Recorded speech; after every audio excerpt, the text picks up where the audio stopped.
Bonjour, ces méditations sont sur la grâce, la sagesse et les paroles. Et nous sommes dans nos méditations, cette semaine seront dans Proverbes chapitre 9. Et aujourd'hui, je voudrais lire le verset 1 et le verset 2. La sagesse a construit sa maison. Elle a taillé ses 7 colonnes. Elle a abattu son bétail, mélangé son vin et dressé sa table. Dans le chapitre 7, Salomon va comparer la folie, le péché, le mal avec une femme qui invite les personnes chez elle la nuit. Ici, dans le chapitre 8 et aussi dans le chapitre 9, c'est la sagesse qui invite les gens à venir chez elle. D'abord, elle crie sous les hauteurs, elle crie au bord des chemins, la croisée des chemins, elle crie dans tout l'univers. Sa maison est prête. C'était notre méditation de samedi. Et maintenant, place au festin. Elle a battu son bétail, elle a mélangé son vin et elle a dressé sa table.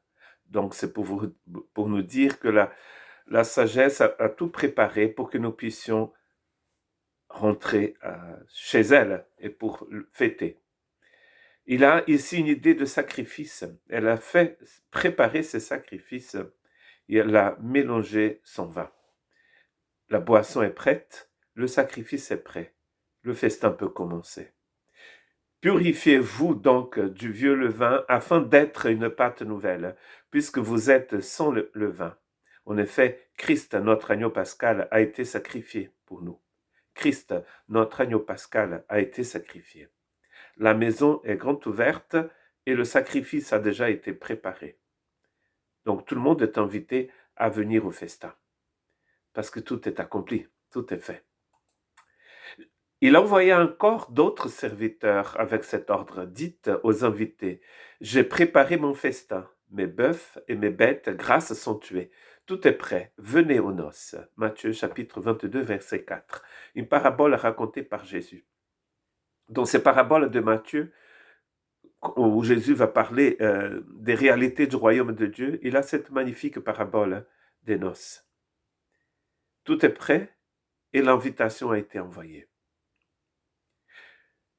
Le Seigneur a tout préparé pour que nous puissions rentrer dans sa maison et participer au festin. Il ne nous demande de rien amener. Souvent ici, en France, nous organisons des repas et chacun ramène quelque chose. Quand j'étais jeune au Brésil, on parlait des fêtes américaines. Je ne sais pas si aux États-Unis ils font ça, mais c'était une fête où chacun ramenait quelque chose. Voyez que dans le chapitre 9 de Proverbes et dans la parabole de Matthieu 22, on ne demande aux personnes de rien ramener. On leur invite. Tout est prêt. Donc c'est un repas où on ne doit pas ramener quoi que ce soit. C'est pas notre nourriture que nous allons manger, c'est la nourriture du Seigneur. Tout est prêt. Aujourd'hui encore, la porte de la maison de la sagesse est ouverte et tout est prêt. Cela veut dire aussi que chaque jour de notre vie, nous pouvons rentrer dans cette maison et prendre place à table et participer au festin. Pas le festin de Babette comme dans le film, mais c'est le festin du Seigneur. C'est un festin de la grâce, n'est-ce pas? Qui veut nous nourrir, nous bénir. Et quand on vient à ce festin, nous venons tels que nous sommes. C'est vrai que dans la parabole de Matthieu 22, il faut être prêt aussi pour le festin. On prépare notre cœur et on vient. Tout est prêt et c'est un cadeau de la grâce. Que Dieu vous bénisse.